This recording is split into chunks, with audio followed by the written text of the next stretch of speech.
Maintenant, avez-vous votre Bible pour la lecture? Chapitre 8 de Samuel. J'ai promis à Jean de rester là pour l'enregistrement du reste.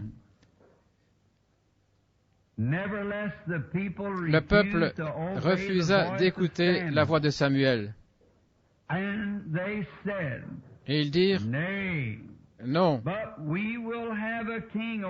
mais nous aurons un roi sur nous,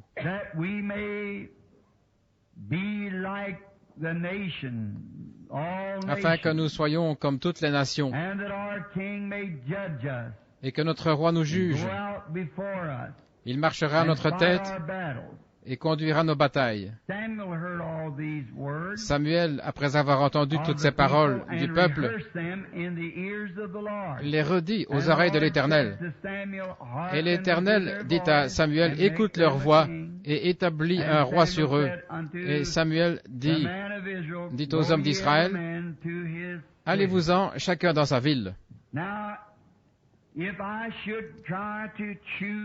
Si je voulais choisir pour la lecture de ce matin ce que j'appellerais un sujet pour les quelques prochaines minutes, j'aimerais choisir le sujet « Le roi rejeté ». C'était une époque qui était comme toutes les époques. Les gens n'ont jamais voulu que Dieu les conduise. Ils veulent être conduits à leur manière. Et cette histoire ce matin, et quand vous rentrerez à la maison, ce serait bien que vous la lisiez d'un bout à l'autre. Ça se passait au temps de Samuel, l'homme de Dieu, le prophète. Il avait été un homme juste et un brave homme, honorable, de bonne réputation, loyal et honnête envers les gens. Il ne les avait jamais induits en erreur.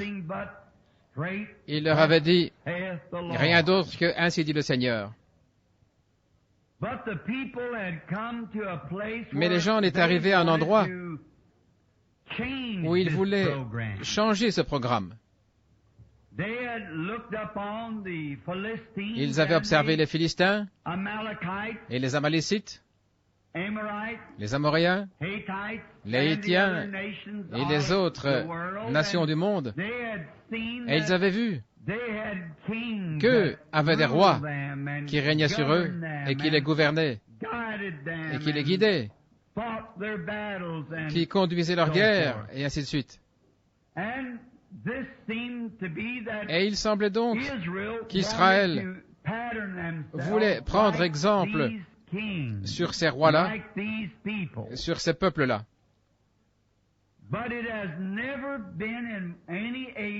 Mais ça n'a jamais été à aucune époque l'intention de Dieu que son peuple agisse comme les gens du monde, ou qu'il soit gouverné ou contrôlé comme les gens du monde. Le peuple de Dieu a toujours été un peuple particulier, un peuple différent, un peuple appelé, séparé, des gens complètement différents dans leurs actions, dans leur manière, dans leur façon de vivre, plutôt que les gens du monde. Leur appétit pour les choses et toute leur nature a toujours été contraire aux choses auxquelles aspirent les gens du monde.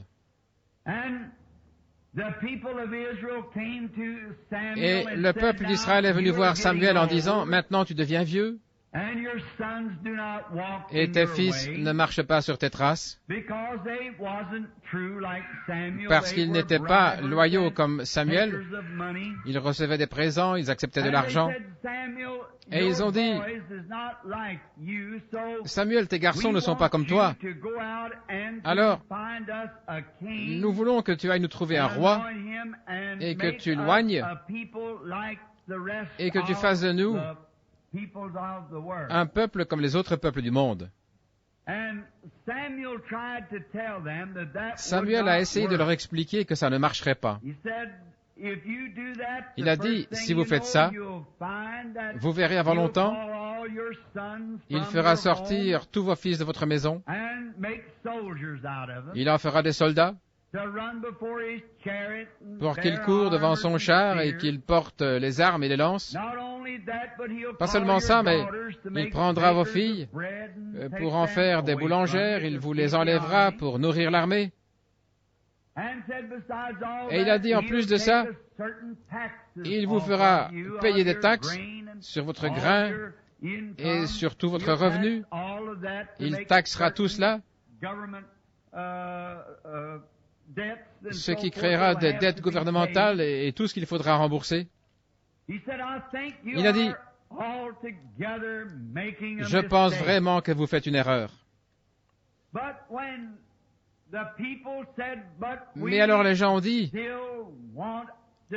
mais nous voulons quand même être comme les autres. Il y a quelque chose dans les hommes et les femmes qui fait qu'ils veulent ressembler les uns aux autres. Et il n'y a eu qu'un homme qui ait jamais vécu sur la terre qui a été notre exemple. C'était celui qui est mort pour nous, notre Seigneur et Sauveur Jésus-Christ. Il était l'exemple parfait de ce que nous devrions être, toujours aux affaires du Père et à faire le bien. Et Samuel a eu beau chercher à persuader les gens, ils étaient continuellement après lui, jour et nuit. Nous voulons un roi. Nous voulons un homme. Nous voulons un homme de qui nous pourrons dire, voici notre guide. Et ça n'a jamais été la volonté de Dieu. Ça n'a jamais été la volonté de Dieu, et ce ne sera jamais la volonté de Dieu que les hommes règnent les uns sur les autres. C'est Dieu qui règne sur l'homme. C'est Dieu qui est notre chef, notre roi.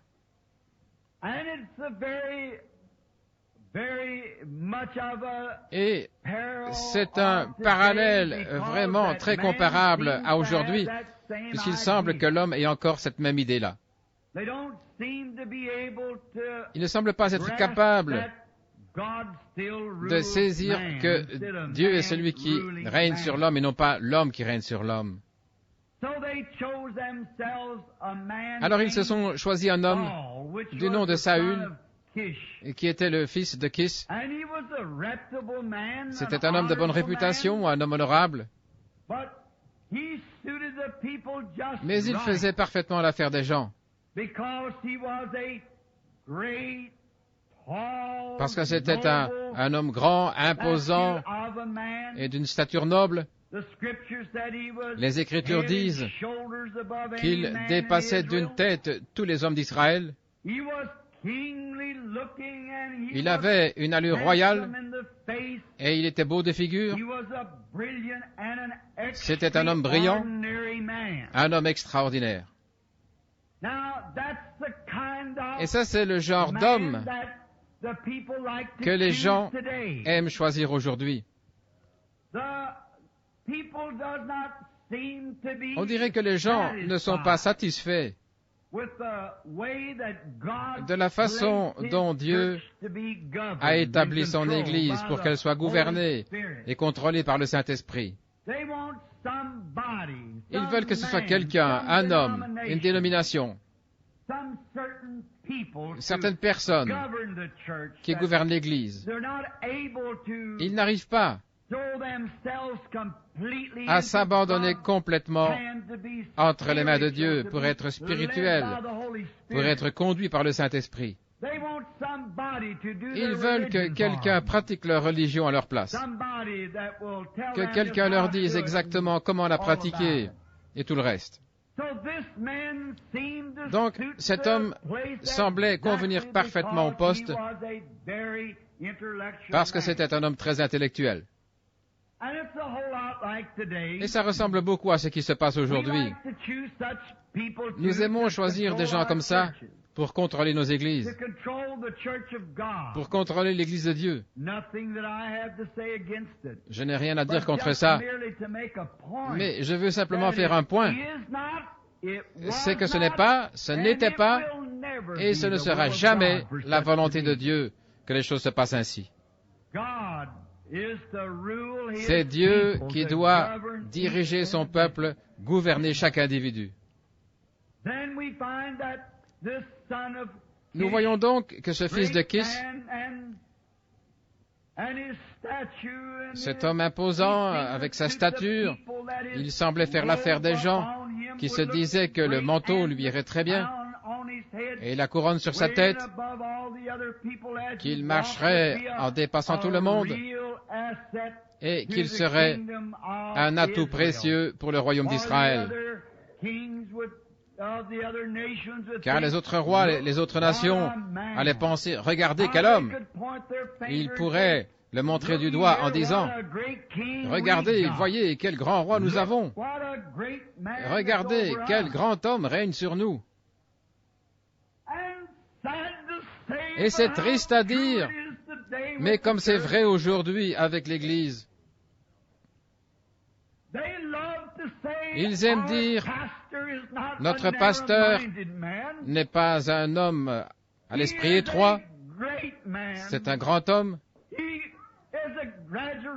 il est diplômé de Hartford ou d'une grande école de théologie, il a 4 diplômes de telle et telle école, et c'est quelqu'un qui s'arrange bien avec les gens. Tout ça, c'est peut-être très bien, et ça a sa place. Mais la manière de Dieu pour son Église, c'est d'être conduit par le Saint-Esprit et par son Esprit. Mais ils aiment dire, nous appartenons à cette grande dénomination. Nous avons commencé il y a longtemps au temps des pionniers, quand nous étions une minorité, seulement une petite poignée de gens, peu nombreux. Et maintenant, nous nous sommes développés au point que nous faisons partie des dénominations les plus importantes.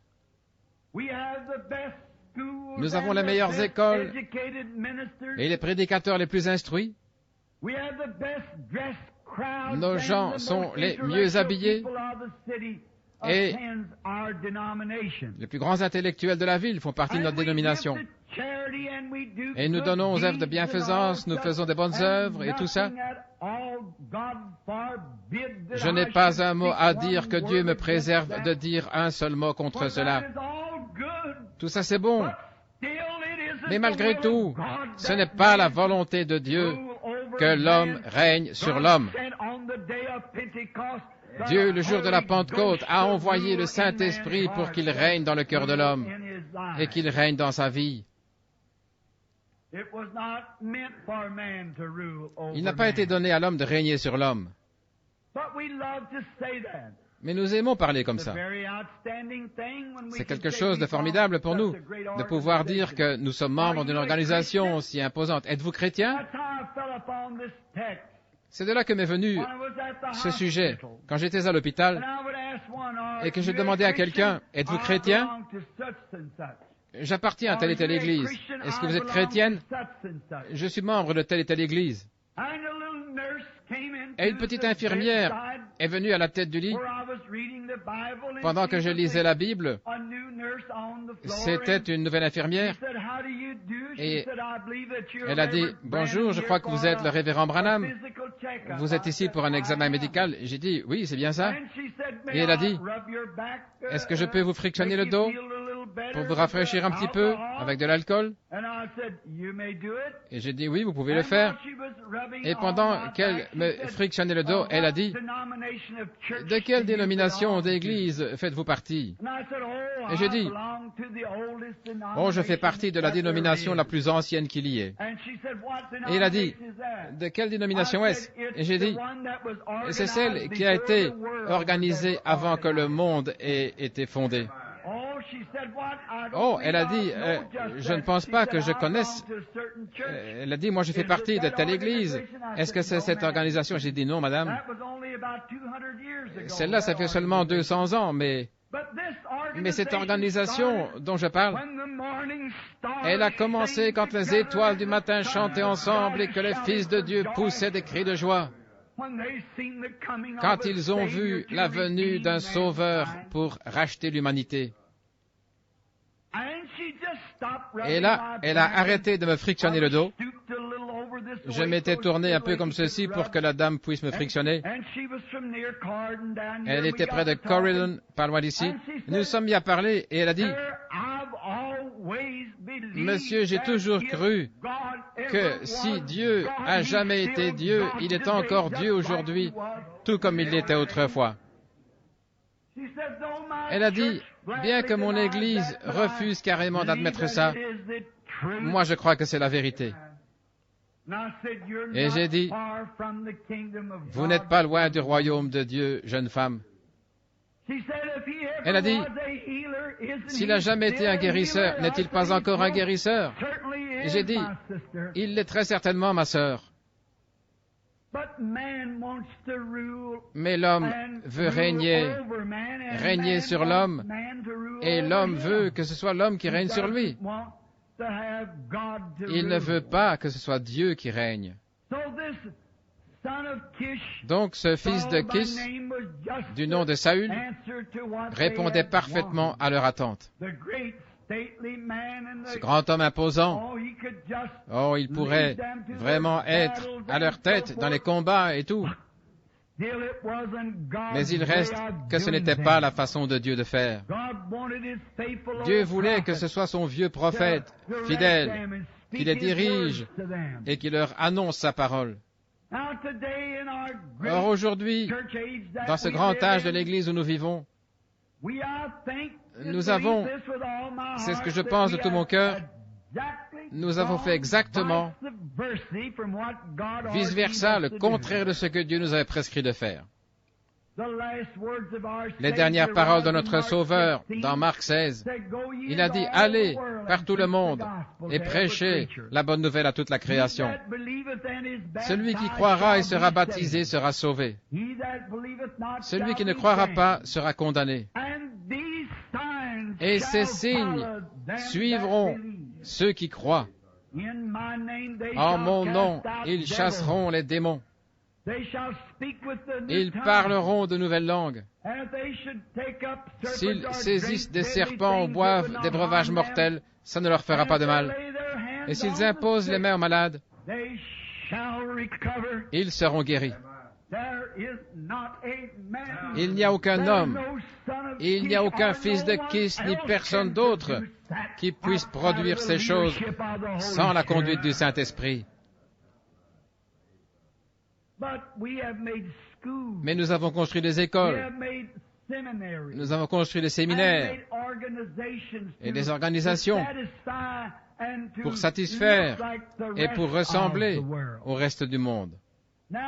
Maintenant, le Saint-Esprit était à la tête de cette nation.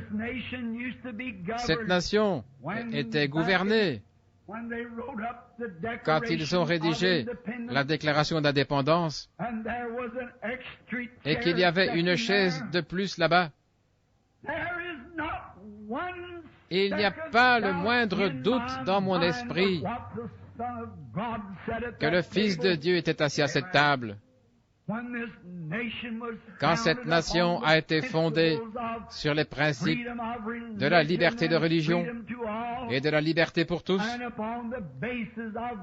et sur la base de la parole éternelle de Dieu. Mais nous avons corrompu cela. La politique, on a élu des hommes en achetant et en vendant et en faisant des fausses promesses, si bien que notre nation, notre politique et notre démocratie sont tellement polluées. C'est tout mélangé avec le communisme et toutes sortes d'ismes. Et bien souvent, on ouvre la séance par la prière quand la Société des Nations se réunit là-bas ou qu'ils délibèrent. Et voilà que dernièrement, à un moment important, il n'a même pas été question une seule fois de prier. Comment allons-nous jamais régler nos différends sans la prière? Comment pouvons-nous jamais nous attendre à accomplir quoi que ce soit sans la conduite du Saint-Esprit? Mais laissez-moi dire ceci. Avec l'amour et le respect pour notre nation et son drapeau, et pour la République qu'il représente, nous avons rejeté notre conducteur, le Saint-Esprit, et par notre politique corrompue, nous avons élu des hommes à l'esprit pervers. Et si vous ne faites pas attention, très prochainement, ils vont faire une des erreurs les plus fatales qu'ils aient jamais faites. C'est parce que les gens veulent que ce soit l'homme qui règne. Ce qu'il nous faut ici au Capitole des États-Unis comme président, ce qu'il nous faut au Congrès, ce qu'il nous faut dans nos tribunaux, ce sont des hommes qui ont consacré leur vie à Dieu, qui sont remplis du Saint-Esprit et qui sont conduits par sa direction divine. Mais au lieu de ça,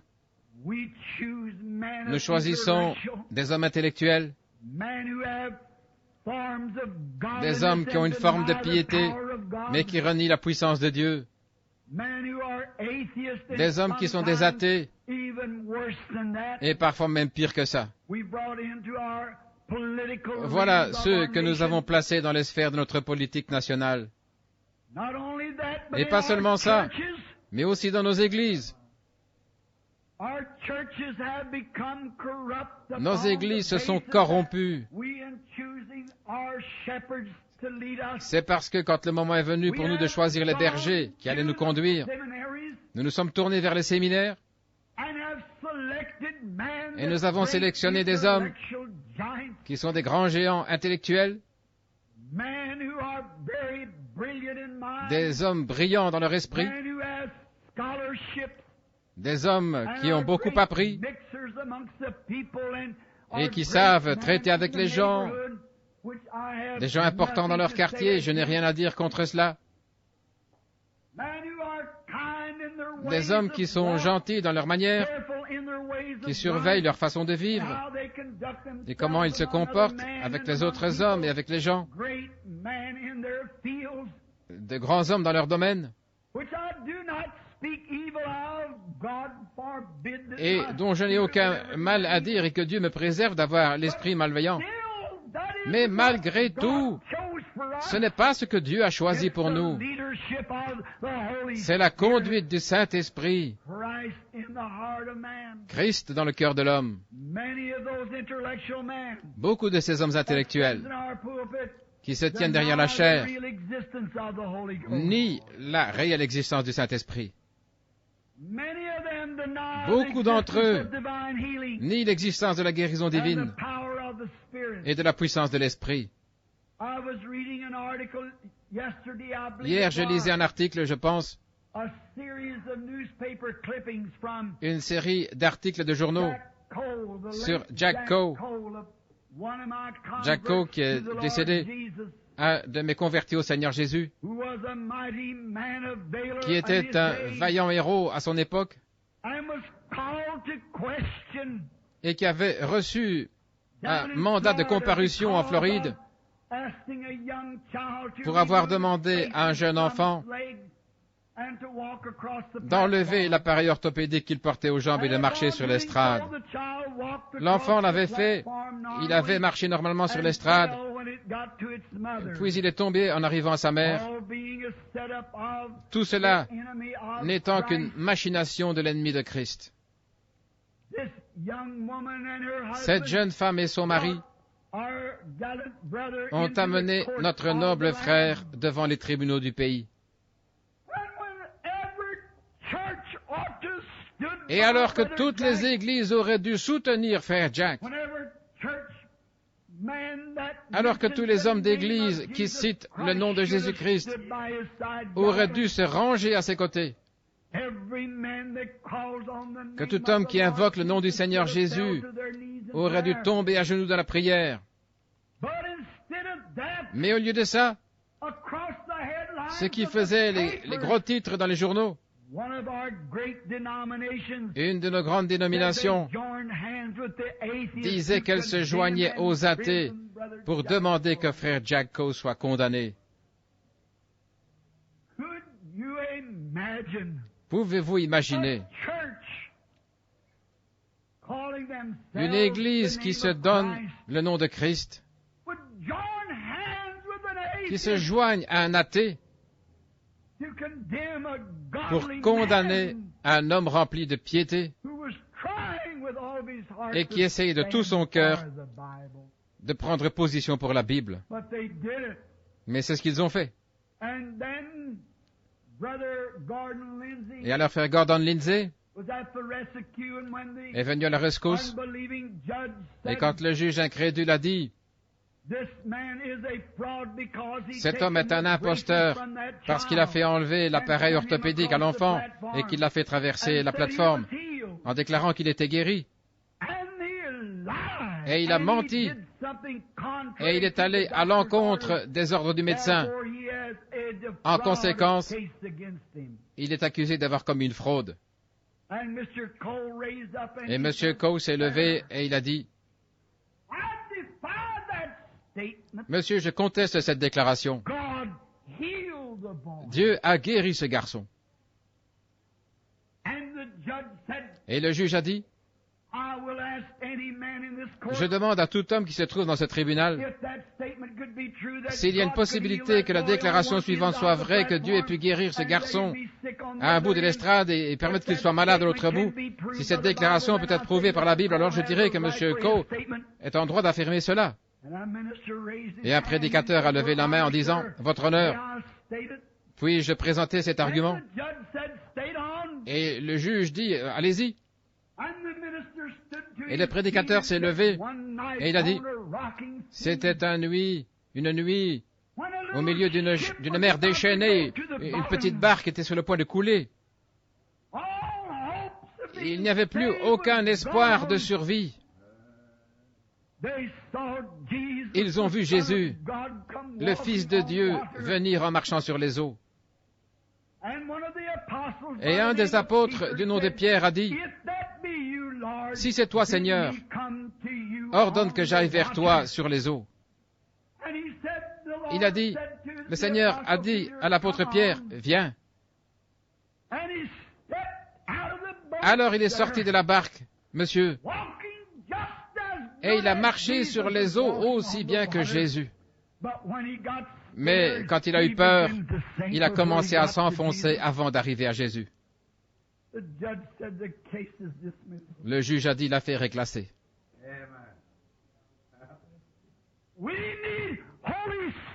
Nous avons besoin de la conduite du Saint-Esprit, pas des hommes intellectuels.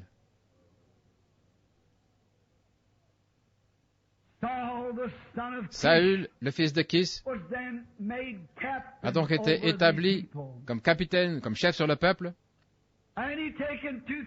Et il a pris avec lui 2000 hommes, et Jonathan en a pris 1000, et Jonathan est descendu à une garnison, et il a battu tout un groupe d'Amoréens, ou plutôt d'Ammonites, et quand il les a battus, Saül a fait sonner la trompette en disant « Voyez ce que Saül a fait ». Il a commencé à s'enfler d'orgueil. Aussitôt qu'un homme devient un grand docteur en théologie, ou qu'il a un petit quelque chose derrière son nom, il devient ni plus ni moins qu'un je sais tout. Les hommes de Dieu sont des hommes humbles. Les gens de Dieu sont des gens humbles. Quand vous voyez des gens qui prétendent avoir reçu le Saint-Esprit et qui se mettent à se séparer de vous, ils semblent ne pas avoir la foi, qu'ils cherchent à se faire passer pour ce qu'ils ne sont pas. Souvenez-vous bien de ceci, ils n'ont pas reçu le Seigneur Jésus.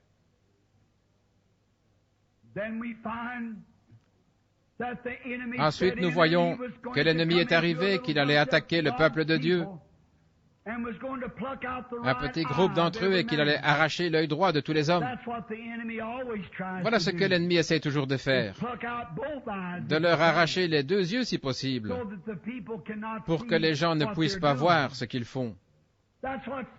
Voilà ce que Satan essaie de faire aujourd'hui à chaque chrétien, lui arracher son œil spirituel pour qu'il puisse seulement marcher selon le sens intellectuel des choses et non le sens du Saint-Esprit qui le conduit.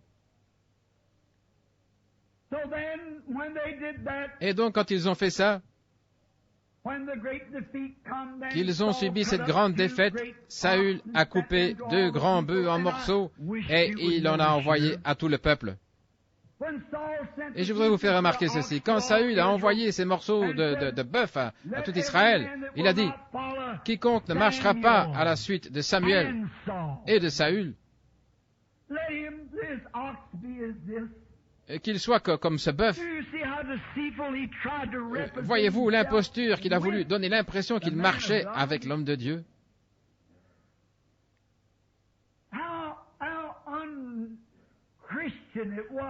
Combien ce n'était vraiment pas chrétien. La crainte que les gens éprouvaient, c'était à cause de Samuel. Mais Saül les a tous fait marcher à sa suite parce que les gens craignaient Samuel. Qu'ils marchent à la suite de Samuel et de Saül. Combien de fois avons-nous entendu ça? Nous sommes la grande Église. Nous sommes l'Église de Christ. Nous sommes l'Église de Dieu. Nous sommes telle et telle Église. C'est ce qui inspire de la crainte aux gens. Ils sont amenés à penser que c'est vraiment là que Dieu agit.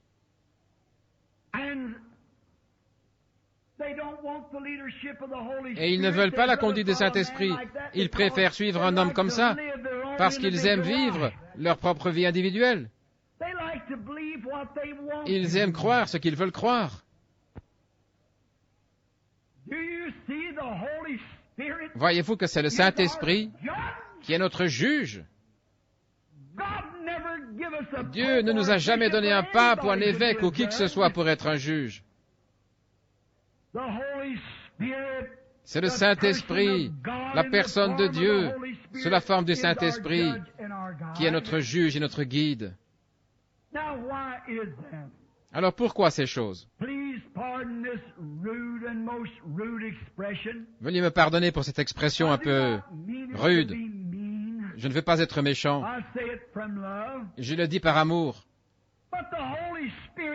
Mais le Saint-Esprit dit que c'est mal pour nos femmes de se couper les cheveux. Et que c'est mal pour nos femmes de porter des shorts et des pantalons. Et de se mettre de la peinture sur les lèvres et le visage. Le Saint-Esprit dit que c'est faux. Mais nous voulons qu'un homme nous dise que tout va bien. Tant que nous marchons à ma suite, à moi et celle de Samuel, ils aiment vivre comme ça leur plaît pendant 6 jours et aller à l'église le dimanche matin, et qu'un homme très intellectuel, qui a fait de grandes études avec plein de diplômes, leur prêche un petit sermon, quelques plaisanteries qui soient agréables à leur oreille, et qui les divertissent comme de regarder un film ou un programme de télévision, et qu'ils fassent ensuite une petite prière et qu'ils les renvoient chez eux avec un sentiment de sécurité, qu'ils ont pratiqué leur religion. Ce n'est pas la volonté du Saint-Esprit. Le Saint-Esprit veut que vous viviez pieusement tous les jours de la semaine et toutes les nuits, en vous séparant des choses du monde. Mais l'Église ne veut pas ça. Ils veulent un homme qui puisse interpréter la Bible à la façon dont eux veulent l'entendre. Ils ne veulent pas écouter la voix du Saint-Esprit qui parle par la Bible. Beaucoup d'entre eux veulent dire que les jours des miracles sont passés. Voilà ce qui plaît aux gens. Ils veulent dire que le baptême du Saint-Esprit, ça n'existe pas. Les gens ne veulent pas se conduire différemment du reste du monde.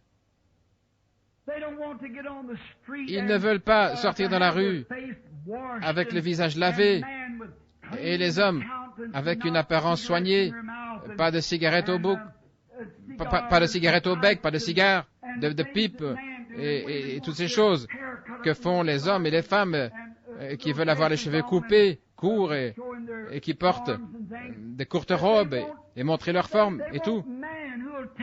Elles veulent un homme qui leur dira que tout va bien. L'autre soir, un homme est venu me dire, parce que j'avais prêché contre ces choses-là, une grande dénomination, environ 5 d'entre elles avaient dit, nous allons laisser tomber Frère Branham et nous n'aurons plus rien à voir avec lui. Ou bien vous retirez ces bandes de la circulation et vous ferez des excuses, sinon nous vous laissons tomber. J'ai dit, je resterai fidèle à la parole de Dieu. Même si ça me coûte tout ce que j'ai dans cette vie, je me tiendrai avec la parole. Il a dit, eh bien, ne devriez-vous pas retirer telle et telle bande de la circulation? J'ai dit, je n'ai jamais de toute ma vie prêché quoi que ce soit dont j'ai honte. Je ne retirerai aucune bande, aucun enregistrement. Je me tiendrai à ce que le Saint-Esprit a dit. Pour moi, c'est à la vie et à la mort. Je ne cherche pas à parler de moi maintenant, mais j'essaie simplement de vous donner une illustration de ce qui se passe, afin que vous puissiez voir et comprendre. Ce sont des gens qui veulent être conduits par l'homme. Ils ne voulaient pas de Samuel. Alors avant qu'il oigne Samuel, ou plutôt Saül pour roi, pardonnez-moi, Samuel est venu encore vers eux. Et je vais m'exprimer un peu comme il l'aurait fait aujourd'hui. Vous pourrez le lire. Il a dit, qu'est-ce que vous avez contre le fait que Dieu soit votre roi?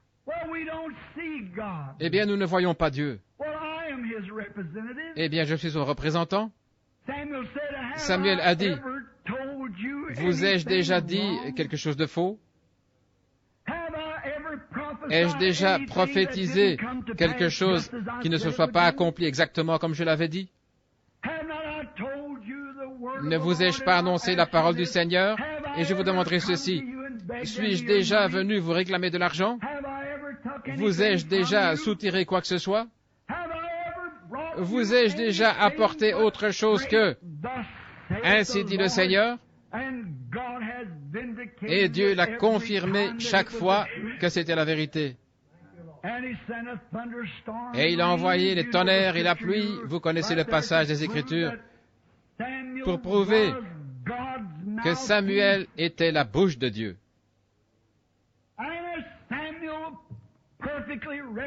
Et Samuel représentait parfaitement le Saint-Esprit d'aujourd'hui. Le Saint-Esprit est la bouche de Dieu. Il dit exactement ce que dit la Bible. Il croit exactement ce que la Bible dit, et il n'en déviera pas. Mais il voulait quelqu'un qui pourrait leur dire autre chose. Et les gens ne pouvaient pas dire que la prophétie de Samuel n'était pas parfaite. Ils ont répondu en disant, Samuel, tout ce que tu as prononcé au nom du Seigneur, le Seigneur l'a accompli exactement comme tu l'avais dit. Il n'y a pas une seule tâche, tu n'es jamais venu nous voir pour réclamer de l'argent. Tu as subvenu à tes besoins. Tu ne nous as jamais demandé de faire quoi que ce soit d'extraordinaire pour toi. Tu t'es confié en ton Dieu et il t'a délivré de toutes choses.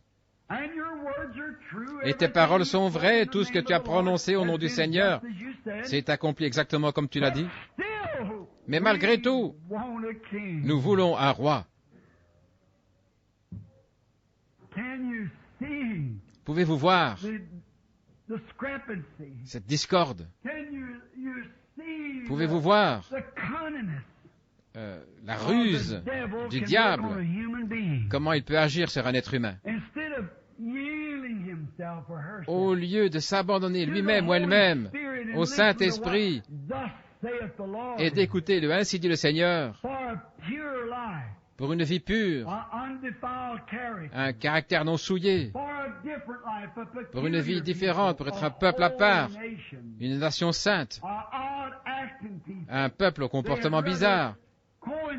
Il préférait ressembler au monde, agir comme le monde et fréquenter une église où on dit tout va bien, agissez comme vous voulez et continuez comme ça.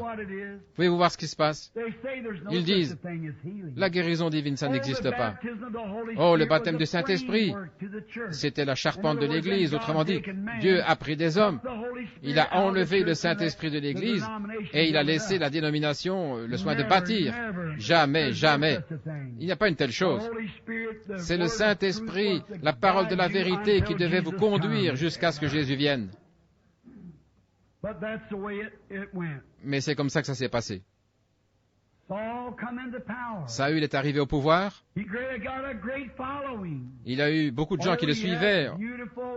Oh, il avait une belle armure. Il avait des chanteurs. Il avait des boucliers. Il avait des lances. Oh,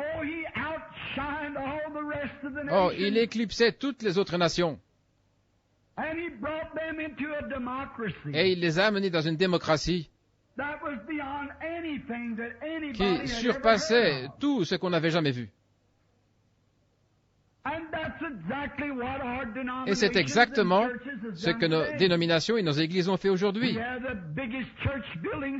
Nous avons les plus grandes églises du monde.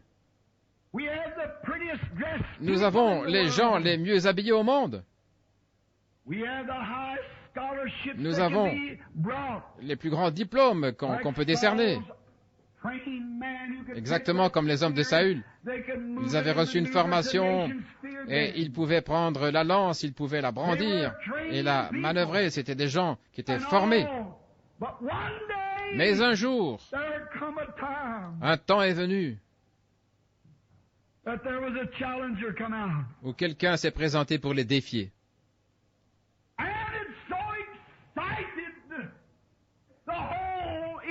Et cela a tellement excité l'armée d'Israël et qu'ils tremblaient dans leurs souliers.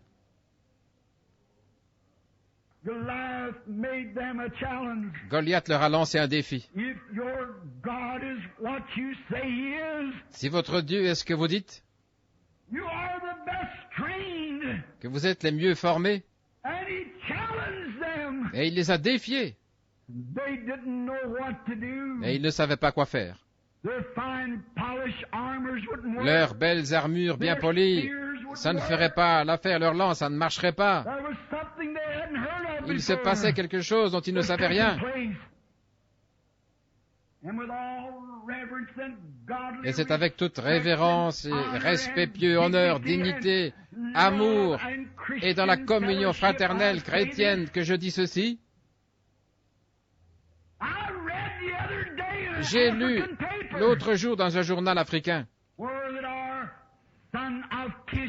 que notre fils de Kiss, notre challenger de l'évangélisme, quand un musulman l'a défié, Billy Graham, il a dit, si votre Dieu est Dieu, qu'il guérisse les malades comme il a dit qu'il le ferait.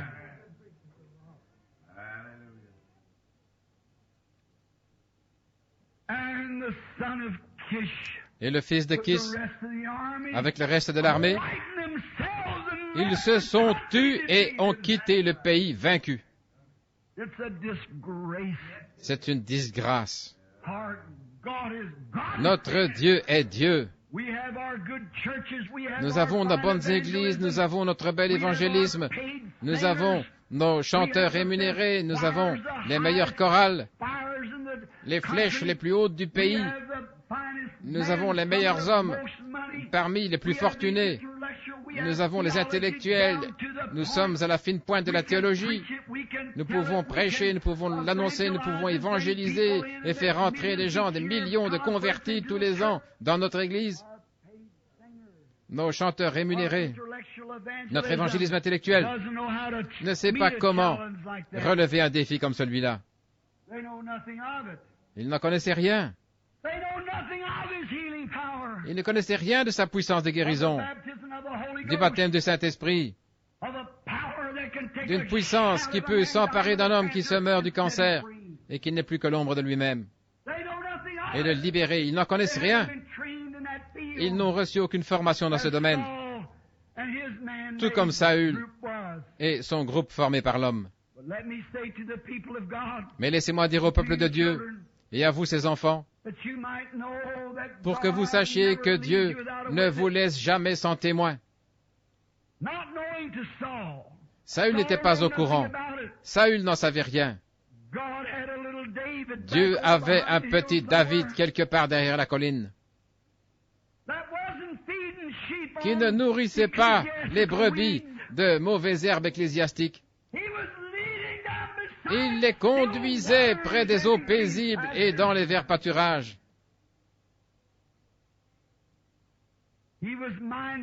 Il se souciait des brebis de son père. Et s'il arrivait quelque chose, tout à coup, qu'un ennemi venait enlever une des brebis de son père, il connaissait la puissance de Dieu pour délivrer cette brebis.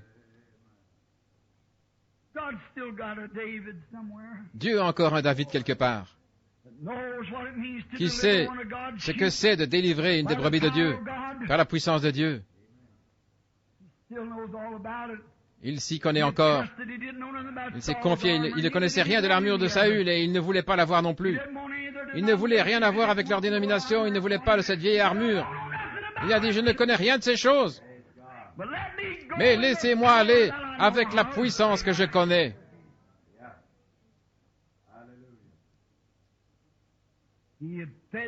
Il avait nourri les brebis de son père. Il s'était occupé des pâturages. Il leur avait donné la nourriture qu'il leur fallait. Et elles vivaient. Et elles se développaient bien. L'homme ne vivra pas de pain seulement, mais de toute parole qui sort de la bouche de Dieu. C'est ainsi que l'homme vivra.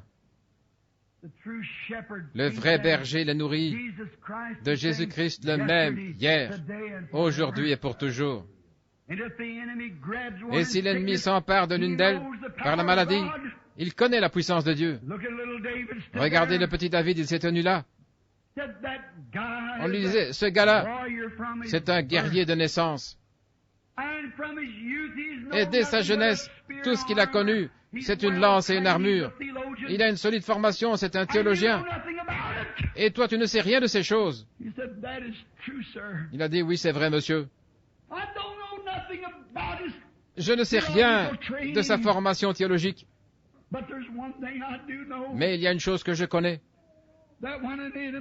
C'est que quand un ennemi est venu enlever une des brebis de mon père, je suis allé avec la puissance de Dieu et je l'ai délivré.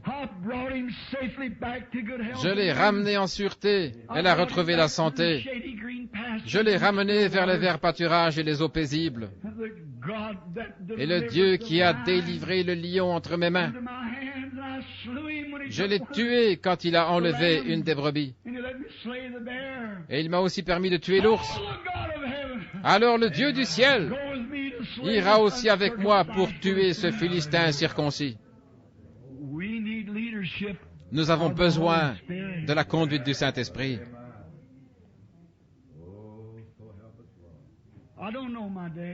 Je ne connais pas le nombre de mes jours. Personne ne le connaît. L'autre matin, j'étais au lit. J'avais dormi et j'avais rêvé que Joseph était malade et que je l'avais pris dans mes bras pour prier pour lui. Et quand je me suis réveillé, j'étais tout bouleversé. Je me suis dit, eh bien, peut-être que Joseph va être malade. Alors j'ai vu passer devant moi une petite ombre sombre, d'une couleur qui tirait sur le bras. Il semblait que c'était moi. Je la regardais et quelqu'un en blanc la suivait. C'était lui. J'ai tourné la tête vers ma femme pour voir si elle était réveillée, pour lui montrer, au cas où elle aurait pu voir la vision. Mais elle dormait. Et j'ai dit, « Oh, je suis désolé, Seigneur. Mais c'est bien ma vie, ça. Il a fallu que tu me pousses dans tout ce que j'ai fait. Toutes les fois qu'il arrivait quelque chose, je pensais que ça venait de toi, mais je me rends compte que c'était Satan qui essayait de m'empêcher d'avancer. » J'ai dit, si seulement tu pouvais me conduire. Et en regardant, j'ai vu le plus beau visage que j'ai jamais vu chez un homme. Il était devant moi et regardait derrière lui, vers moi. Il a levé la main, il a pris la mienne, et il s'est mis à marcher dans cette direction. Et la vision a disparu. Dimanche matin passé, je m'étais réveillé de bonne heure. Ça avait été samedi, cette vision-là. Je me suis toujours inquiété. J'ai toujours pensé à la mort. J'ai 50 ans alors que je ne pense pas qu'il me restait beaucoup. Je me demandais comment je serais dans cette théophanie, ce corps céleste. Est-ce que je verrais mes précieux amis, que je verrais un petit nuage blanc qui passe et que je dirais, voilà frère Neville, et qu'il pourrait dire, hello frère Branham, et quand Jésus viendrait, alors je redeviendrai un homme. Je pensais souvent à ça. J'avais rêvé que j'étais dans l'ouest et que je traversais un petit champ d'armoise. Mon épouse était avec moi. Nous étions allés pêcher la truite. Je me suis arrêté pour ouvrir la barrière et le ciel était tellement beau. Il n'avait pas le même aspect qu'ici dans la vallée. Il était bleu avec de jolis nuages blancs. Et j'ai dit à mon épouse, nous aurions dû venir ici avant aujourd'hui, chérie. Elle a dit, nous aurions dû pour les enfants, Billy. Et je me suis réveillé. Je me suis dit, je rêve tellement, je me demande pourquoi. J'ai baissé les yeux et elle était allongée près de moi. Je me suis assis, adossé à mon oreiller, comme vous l'avez déjà fait, beaucoup d'entre vous. Je me suis appuyé la tête contre la tête de lit avec mes mains derrière moi. Et je restais là comme ça et je me disais, eh bien, je me demande simplement comment ce sera de l'autre côté. J'ai déjà 50 ans et je n'ai encore rien fait. Si seulement je pouvais faire quelque chose pour aider le Seigneur, car je sais que je ne serai plus mortel, au moins la moitié de mon temps est déjà passé, ou plus que la moitié. Même si je vivais aussi vieux que les miens, j'ai quand même la moitié de mon temps de passé. Je regardais autour de moi, je restais là, je m'apprêtais à me lever, il est à peu près 7 heures. Je me suis dit, je crois que je vais aller à l'église ce matin, même si je suis enroué, je vais entendre frère Neville prêcher. Alors j'ai dit, est-ce que tu es réveillée, chérie? Elle dormait profondément. Je ne veux pas que vous manquiez ceci. Ça m'a changé. Je ne peux plus être le même frère Branham que j'étais. Et j'ai regardé, et j'ai entendu quelque chose qui répétait, tu ne fais que commencer, Presse le pas. Continue seulement. Je me suis secoué la tête et j'ai dit, eh bien, peut-être que c'est moi qui pense ça. Vous savez, c'est peut-être mon imagination. Je me suis dit, probablement que je me suis imaginé ça.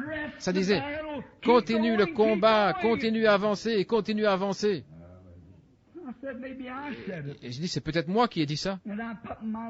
Je me suis mordu les lèvres et je me suis mis la main sur la bouche et c'est encore revenu. Et ça revenait encore. Continue simplement à courir vers le but, si seulement tu savais ce qu'il y a au bout de la route. Et c'était comme si j'entendais Graham Snelling ou quelqu'un chanter ce cantique. Comme ceci, il le chante ici, Anna Mae et vous tous.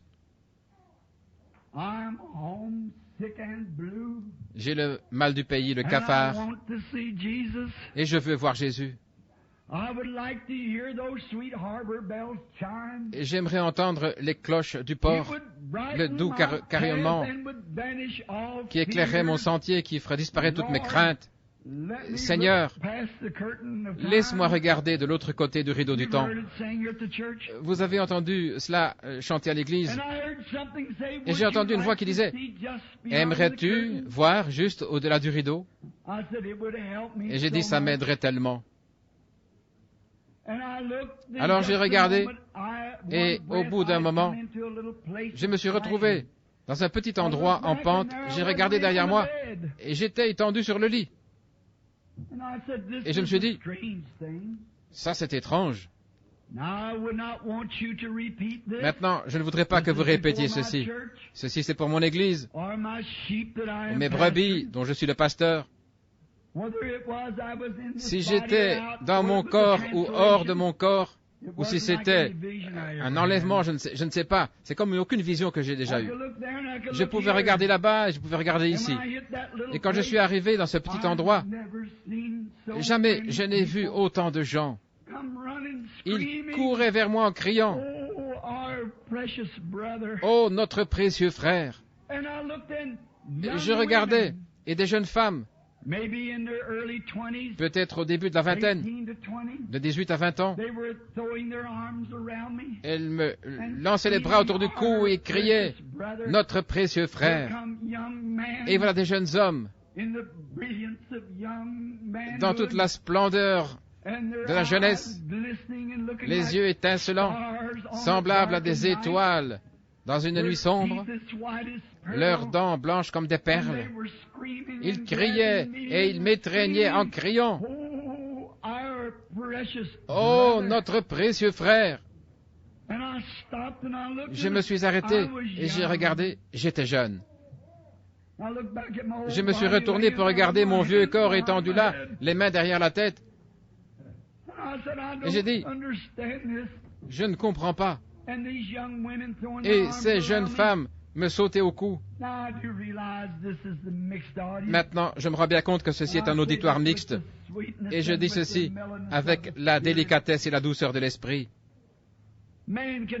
Un homme ne peut pas serrer une femme dans ses bras sans qu'il y ait une sensation humaine.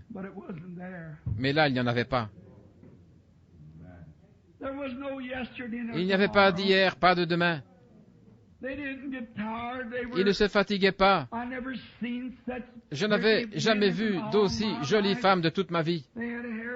Elles avaient les cheveux qui leur descendaient jusqu'à la taille, de longues jupes qui leur arrivaient à la cheville, et elles étaient là à me serrer dans leurs bras.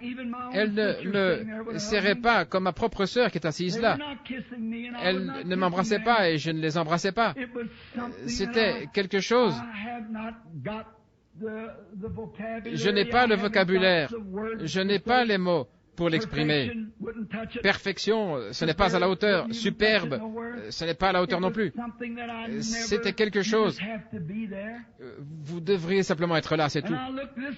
Et je regardais dans cette direction-ci et par là, et ils venaient par milliers.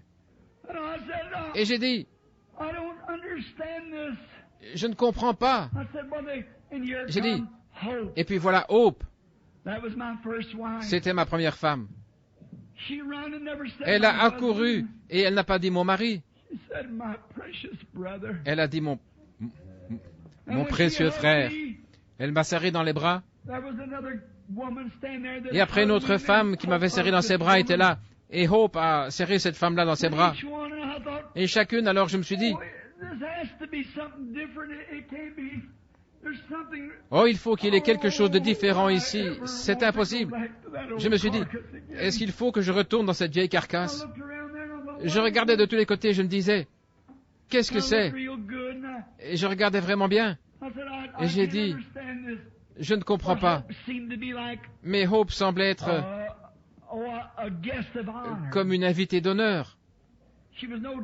Elle n'était pas différente des autres, mais simplement comme une invitée d'honneur.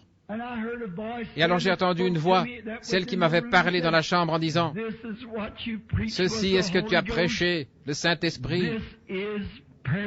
Ceci est l'amour parfait. Et rien ne peut entrer ici sans cela. Je suis plus déterminé que jamais dans ma vie. Il faut l'amour parfait pour entrer là. Il n'y avait pas de jalousie. Il n'y avait pas de lassitude. Il n'y avait pas de mort. La maladie ne pourrait jamais entrer là. La mortalité ne pourrait jamais vous faire vieillir.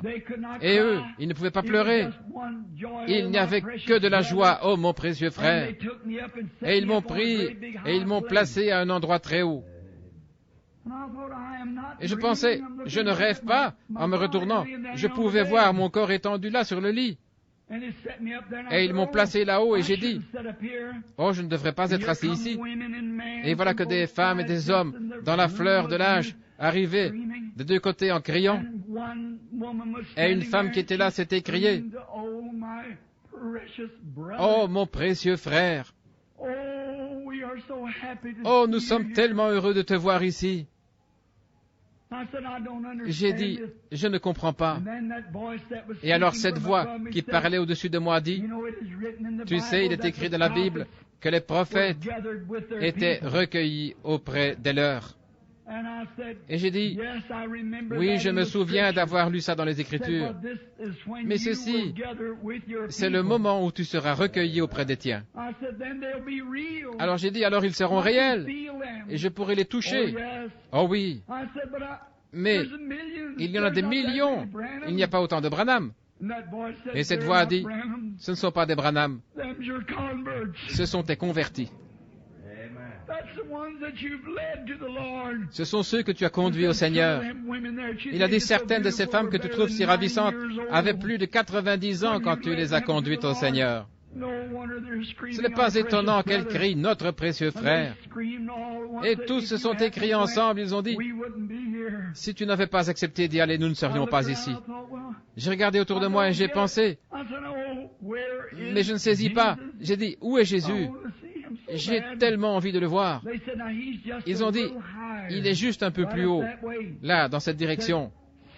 Ils ont dit, un jour, il viendra à toi. Voyez, tu as été envoyé comme leader. Alors Dieu viendra et quand il viendra, d'abord il te jugera selon ce que tu leur as enseigné. S'ils entrent ou pas, ça en dépendra. Nous entrerons selon ce que tu auras enseigné. Et j'ai dit, oh, je suis tellement content. Est-ce que Paul, est-ce qu'il devra être jugé comme cela? Est-ce que Pierre devrait être jugé comme ça? Oui. Alors j'ai dit, alors j'ai prêché chaque parole qu'ils ont prêchée. Je n'en ai jamais dévié ni d'un côté ni de l'autre. Ils baptisaient au nom de Jésus-Christ et j'ai fait de même. Ils enseignaient le baptême du Saint-Esprit et moi aussi. Tout ce qu'ils ont enseigné, moi aussi je l'ai fait. Et ces gens-là se sont écriés, ils ont dit, nous le savons. Et nous savons qu'un jour, nous retournerons sur terre avec toi. Ils ont dit, Jésus viendra et tu seras jugé selon la parole que tu nous as prêchée. Après, si tu es accepté à ce moment-là, et tu le seras, ils ont dit, après, tu nous présenteras à lui comme les trophées de ton ministère. Ils ont dit, tu nous conduiras vers lui, et tous ensemble, nous retournerons sur la terre pour y vivre pour toujours. Et j'ai dit, est-ce que je dois retourner maintenant? Oui, mais continue à presser le pas. Je regardais et je pouvais voir les gens. Il y en avait à perte de vue. Ils continuent à venir, à me serrer dans leurs bras en criant « Notre précieux frère ». Au même moment, une voix a dit « Tous ceux que tu as aimés et tous ceux qui t'ont aimé, Dieu te les a donnés ici. » Je regardais, et voilà mon brave chien qui est arrivé. Et voilà mon cheval qui est arrivé. Il a appuyé sa tête contre mon épaule avec un petit hennissement. Tous ceux que tu as aimés, et tous ceux qui t'ont aimé, Dieu te les a remis entre les mains par ton ministère. Alors j'ai senti que je quittais cet endroit magnifique. J'ai regardé autour de moi et j'ai dit, « Chérie, es-tu réveillée ?» Elle dormait toujours. J'ai pensé, « Oh Dieu, oh Dieu, aide-moi. Ne me laisse jamais faire de compromis sur une seule parole. Que je m'en tienne strictement à cette parole et que je la prêche, peu m'importe ce qu'il peut advenir, ce qui que ce soit peut faire. Combien de Saül et de fils de Kis peuvent s'élever, combien de ceci, ça ou autre chose, Seigneur, que je cours, que je presse le pas vers cet endroit-là. Toute peur de la mort. Je dis ceci avec ma Bible devant moi ce matin. J'ai un petit garçon de 4 ans, là que je dois élever. J'ai une fille de 9 ans et une adolescente. Et je suis reconnaissant qu'elles aient choisi de suivre le Seigneur. Que Dieu me permette de vivre assez longtemps pour les élever et les instruisant selon Dieu. Et surtout, il y a les cris du monde entier qui semblent être dirigés vers moi. Des femmes et des hommes de 90 ans et tout. Si tu n'avais pas accepté d'y aller, nous ne serions pas ici. Que Dieu me permette de continuer le combat.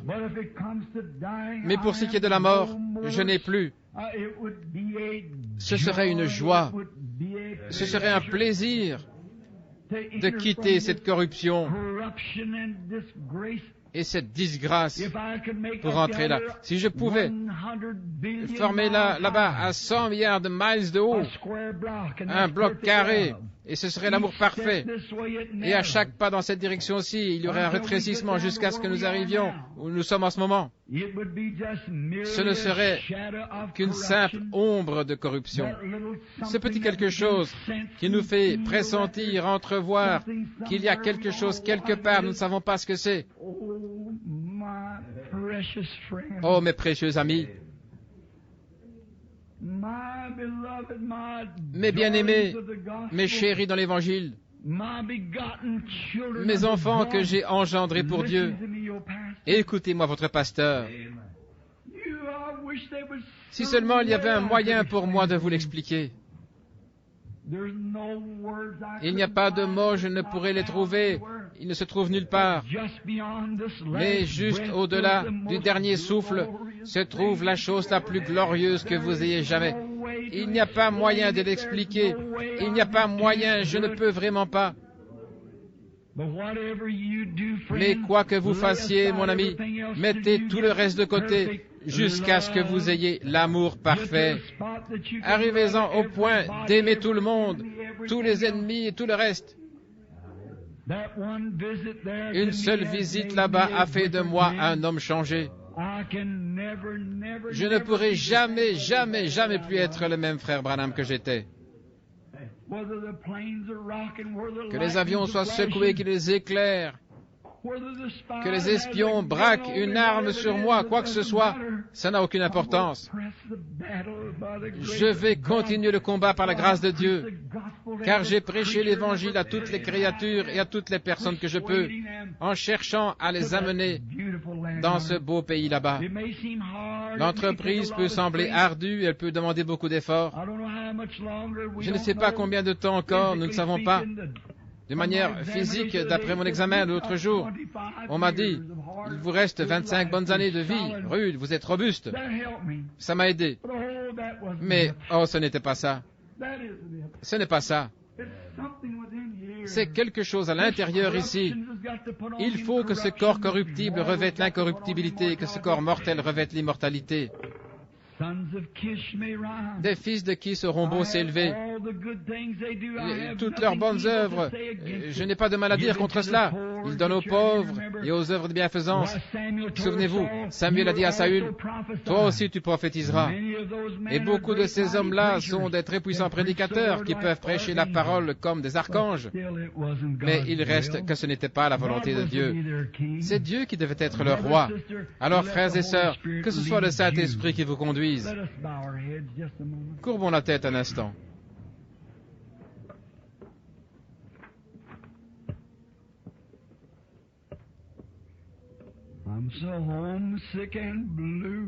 J'ai vraiment le mal du pays, le cafard. Et c'est Jésus que je veux voir. J'aimerais entendre retentir les cloches du port qui éclaireraient mon sentier, faisant dissiper toute crainte. Seigneur, laisse-nous regarder de l'autre côté du temps. Seigneur, laisse-moi regarder de l'autre côté du rideau du chagrin et de la crainte. Laisse-moi voir ce pays radieux de soleil éclatant. Cela fortifierait notre foi. Toute crainte disparaîtrait. Seigneur, laisse-les regarder de l'autre côté du rideau du temps.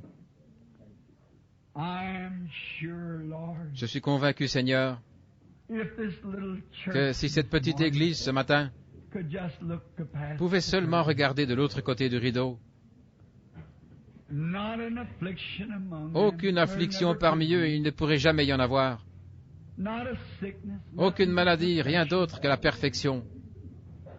Et il n'y a qu'un souffle entre ici et là. De la vieillesse à la jeunesse,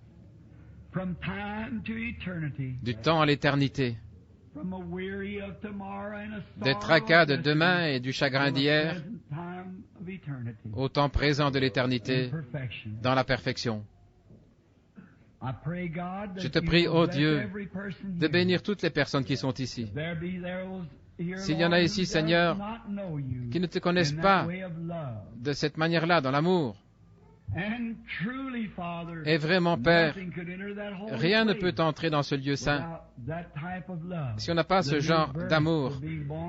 La nouvelle naissance, être né de nouveau. Le Saint-Esprit, Dieu est amour. Et nous savons que c'est vrai. Nous aurons beau transporter des montagnes par notre foi, faire de grandes œuvres, mais si nous n'avons pas ça, nous ne pourrons jamais monter à cette grande échelle là-bas. Mais avec ça, ça nous élèvera au-delà des soucis de ce monde. Je te prie, Père, de bénir les gens ici, et que chaque personne qui m'a entendu raconter cette vérité ce matin, et tu m'en es témoin, Seigneur. Comme Samuel autrefois, leur ai-je déjà dit quelque chose en ton nom qui n'ait pas été vrai? Ils en sont les juges.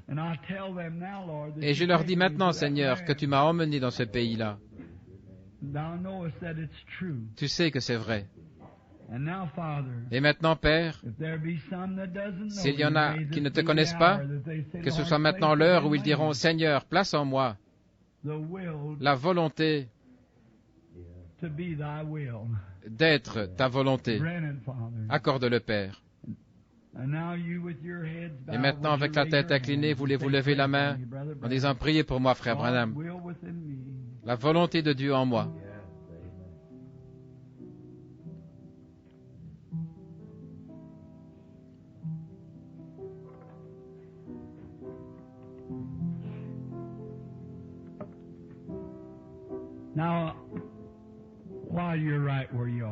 Maintenant, à l'endroit où vous êtes,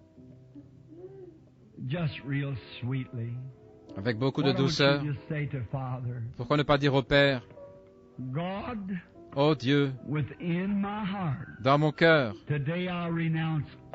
aujourd'hui, je renonce à toutes les choses du monde. Je renonce à tout pour t'aimer et te servir toute ma vie. Et à partir d'aujourd'hui, je te suivrai en me conformant à toutes les écritures de ta Bible. Si vous n'avez pas encore été baptisé dans le baptême chrétien, je le ferai, Seigneur. Si je n'ai pas encore reçu le Saint-Esprit, vous le saurez quand vous l'aurez reçu. Il vous donnera l'assurance et l'amour dont vous avez besoin. Alors, vous avez peut-être eu des sensations, par exemple, vous avez peut-être crié ou parlé en langue, ce qui est très bien. Mais si cet amour divin n'est pas là, croyez-moi maintenant. Dites, Seigneur, place dans mon cœur et dans mon âme la portée de ton esprit, afin que je puisse aimer et honorer et avoir aujourd'hui dans mon cœur cet amour divin qui m'emportera dans ce pays quand j'exhalerai mon dernier souffle. Pendant que nous prions, priez vous-même maintenant, à votre manière, priez, demandez à Dieu de faire cela pour vous. Je vous aime. Je vous aime. Vous, cher homme aux cheveux gris qui êtes assis ici, qui avez travaillé dur pour nourrir les petits-enfants, et vous, les braves vieilles mamans, vous avez essuyé les larmes de leurs yeux. Laissez-moi vous assurer de ceci, chère sœur. Ce n'est pas ainsi de l'autre côté. Je crois que c'est absolument dans cette pièce. C'est juste une dimension dans laquelle nous vivons. C'est seulement la corruption dans laquelle nous vivons maintenant.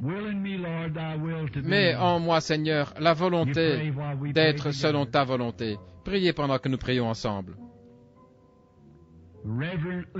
Avec respect, Seigneur, sur la base de ta parole et de ton Saint-Esprit, nous sommes si heureux de connaître la provenance de notre naissance. Nous sommes heureux d'être nés, non de la volonté de l'homme ni de la volonté de la chair, mais de la volonté de Dieu.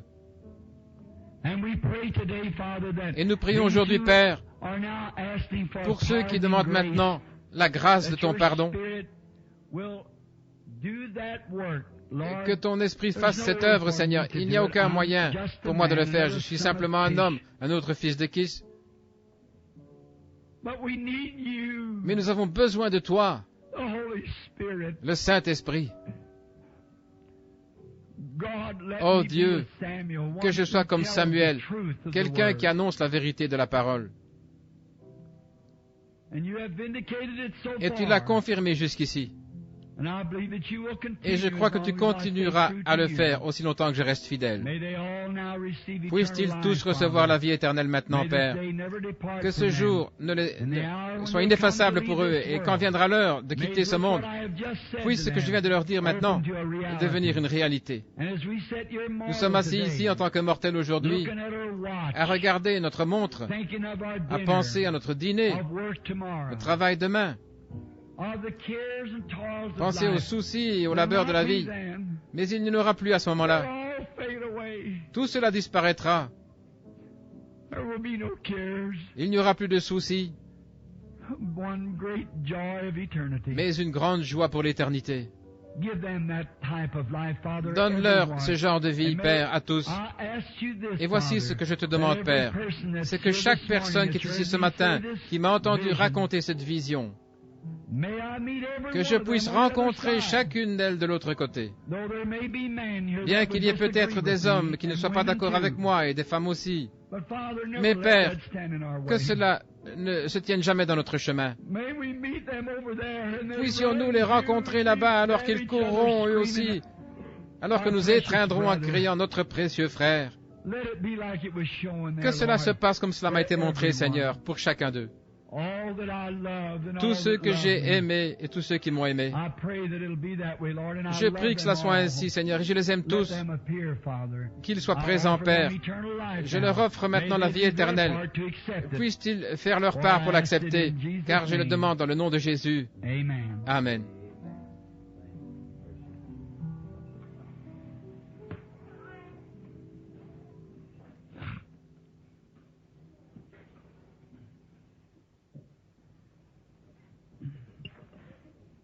Il nous reste quelques moments pour prier pour les malades. Je vois qu'il y a une petite fille malade ici. Maintenant, à mes très précieux frères et sœurs, s'il vous plaît, ne me comprenez pas mal.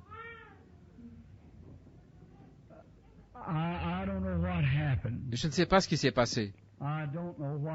Je ne sais pas ce qui s'est passé. Mais, oh Dieu, quand je mourrai, permets-moi d'y retourner.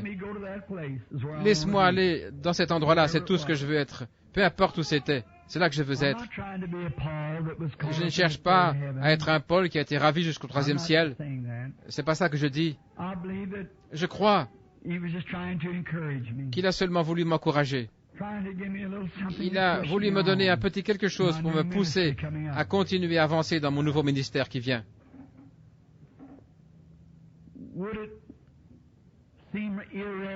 Est-ce que vous trouveriez irrespectueux que je lise quelque chose ici, un petit instant? Seriez-vous d'accord?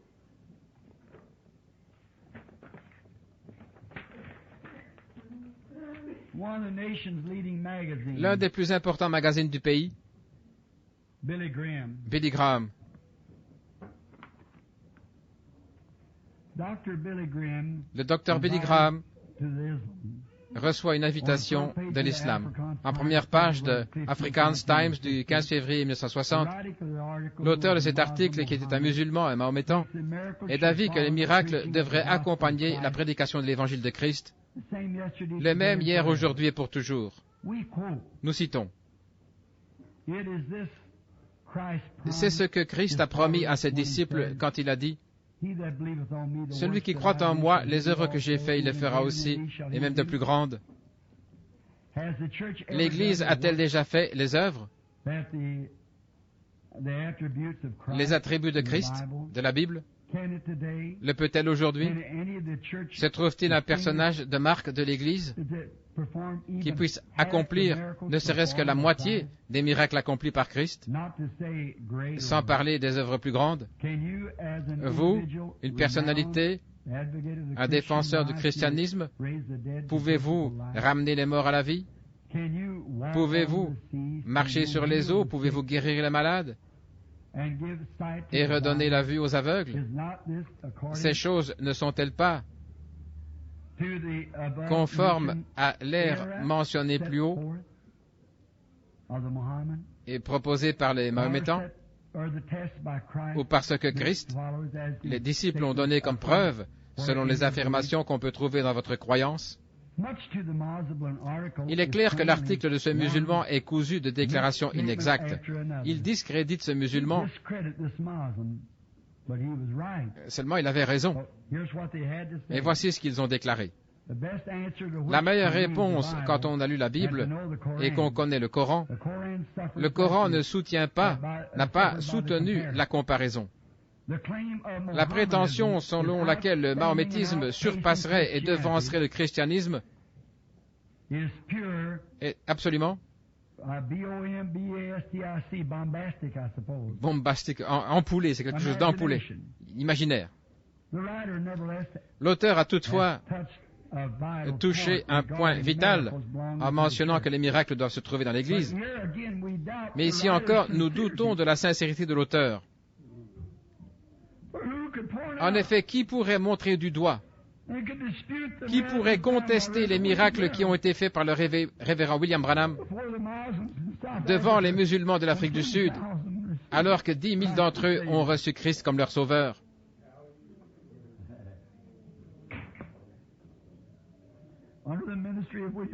Sous le ministère de William Branham, à Durban en Afrique du Sud et ailleurs à travers le monde, ou de T.L. Osborne en Afrique orientale.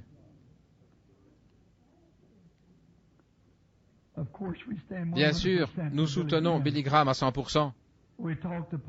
Nous avons discuté de ce point litigieux. Ce point litigieux est sans valeur. Mais malgré tout ça, il disait que nous étions des fanatiques, que nous ne savions pas ce que nous faisions.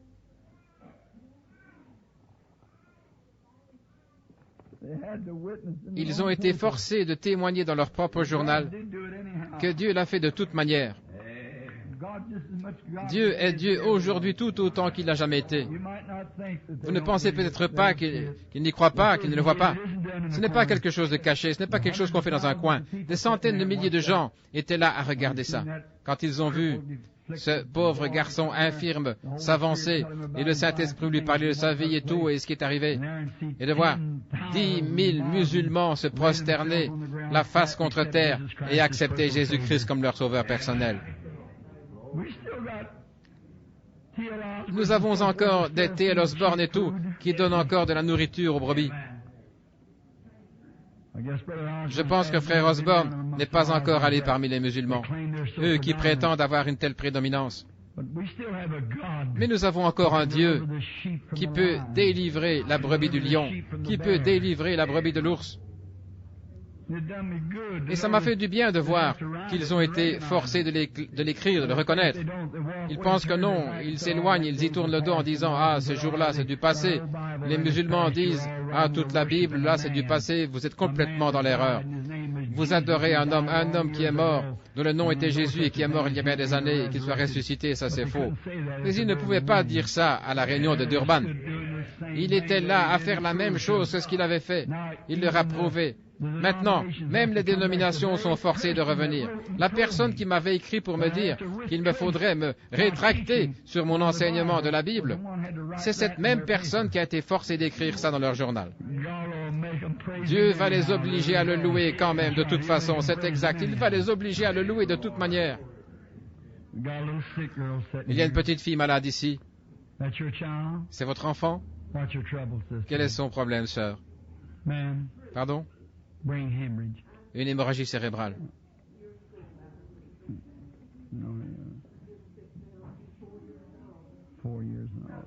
4 ans.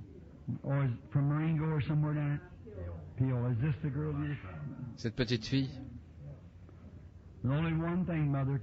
Alors il n'y a qu'une chose, maman, qui peut sauver cette petite fille. C'est Dieu. Vous le savez. La sœur dit qu'elle va mieux. Je suis vraiment content de ça. Et tu es allé prier pour elle, frère Neville? Depuis que frère Neville est allé prier pour elle, elle va mieux. Il y a encore des bergers qui savent ce que c'est la nourriture des brebis. Quel est votre problème, chère sœur, assise dans le fauteuil roulant là-bas? Le cancer. Eh bien, si je vous demandais simplement quelque chose, combien de gens ici ont été guéris du cancer? Levez la main. Regardez, sœur.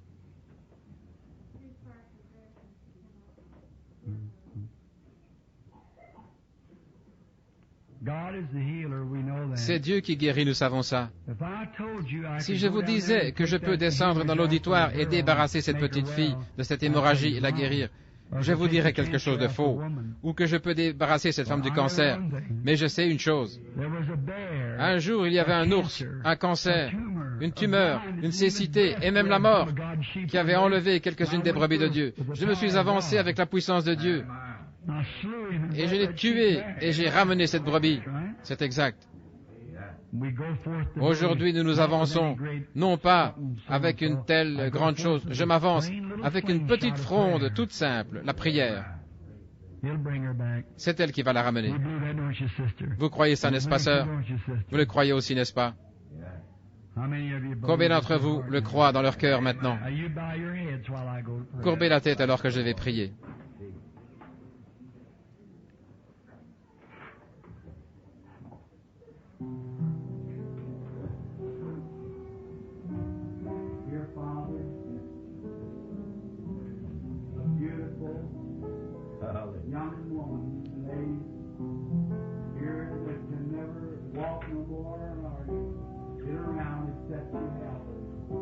Seigneur, cette belle jeune femme qui n'a jamais marché de sa vie, les médecins ne peuvent rien faire pour elle.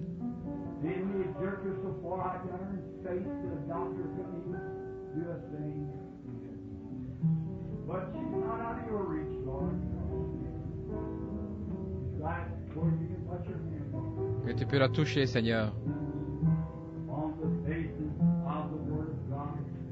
Sur la base de la parole de Dieu, je pose mes mains sur cette jeune femme.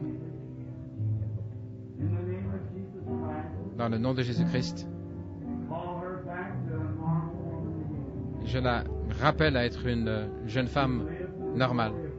Et qu'elle vive pour la gloire de Dieu. Et qu'elle soit en bonne santé.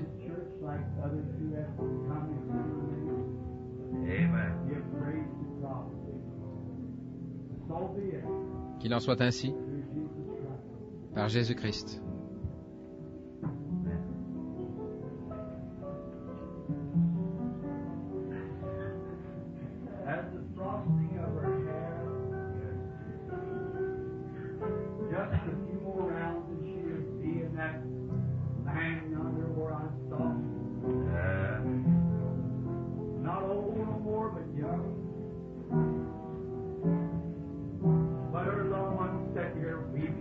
Frère Branham est en train de prier pour des malades dans l'assemblée.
Vous levez la tête un instant. Le pasteur vient de me dire que ces gens sont très malades. Ils iront bien.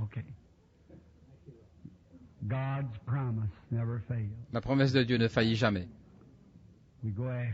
Nous allons aller les chercher. Ils vont faire un service de baptême. Certaines personnes doivent partir. Nous aurons une autre réunion ce soir. Y a-t-il quelqu'un ici qui ne peut pas venir ce soir et vous voudriez qu'on prie pour vous maintenant? Quelqu'un qui ne peut pas être là ce soir. Alors, voulez-vous venir ici? Ceux d'entre vous qui ne peuvent pas venir ce soir, j'aurai plus de temps pour faire une nuit de prière ce soir. Il faut qu'ils baptisent ces gens.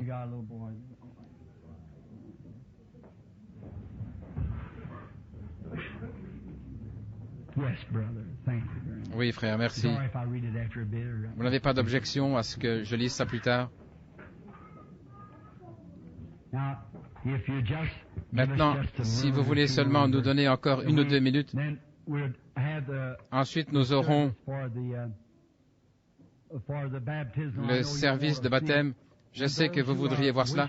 Et pour ceux qui désirent être baptisés ce matin, bien que les dames aillent se changer de ce côté-ci et les hommes de ce côté-là, comme ça, pendant que je prierai pour ces gens qui sont malades, vous pourrez vous préparer pour le baptême. Et maintenant ce soir, je vais essayer de faire une petite ligne de prière tout de suite en commençant, et nous allons aborder le premier livre des Éphésiens ce soir. Nous serons très contents de vous avoir avec nous. Si vous n'avez pas d'église où aller, mais si vous avez votre pasteur et votre église, alors votre chère église, celle que vous soutenez, si vous devez partir et que vous allez partir maintenant, que Dieu vous bénisse. Revenez nous voir quand vous le pourrez.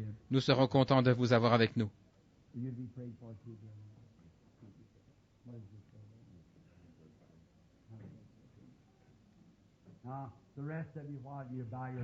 Maintenant les autres, si vous voulez courber la tête un instant. Père, je te remercie aujourd'hui pour la petite fronde du berger, la prière qui a fait tomber le lion à genoux et le petit agneau lui a été arraché et il a été ramené à sa maman et à son papa. Je prie pour notre frère. Je te demande de le ramener lui aussi en sécurité, Seigneur. Puisse la tension artérielle et ses problèmes physiques disparaître. Je vais le chercher, Seigneur. Je le ramène. Au nom de Jésus-Christ. Qu'il en soit ainsi. Que Dieu vous bénisse, frère. Je descends, je vois que vous avez un petit garçon aveugle dans vos bras. Il y a une chose que j'aimerais dire. J'étais très malade. Je vomissais. Et j'ai pensé, je voudrais que vous ne manquiez pas ceci. Je pensais, oh Dieu, qu'est-ce que je donnerais pour entendre quelqu'un s'arrêter dehors? Mon épouse dirait, Billy, il y a un monsieur âgé qui veut te voir. Et un petit homme tout chauve avec des poils gris sur le visage arriverait. Il entrerait et il dirait, vous êtes frère Branham? Je dirais, oui, monsieur. Je m'appelle Simon. Il mettrait sa main sur moi, il me regarderait pendant un instant en disant, vous êtes un croyant, frère Branham? Oui. Tout ira bien. Le Simon-Pierre de la Bible.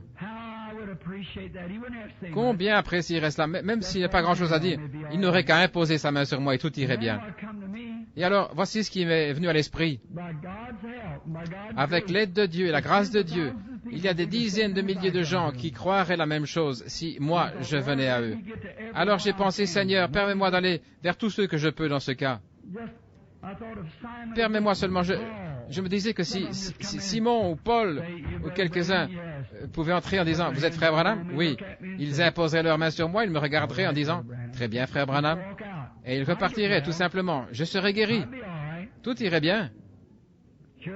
C'est sûr, je me suis dit, oh là là, si je reprenais courage tout de suite, je dirais, tout irait bien. Oui, monsieur. Et il y a des gens qui croient exactement la même chose aujourd'hui. Et voilà pourquoi je vais descendre maintenant pour faire cela.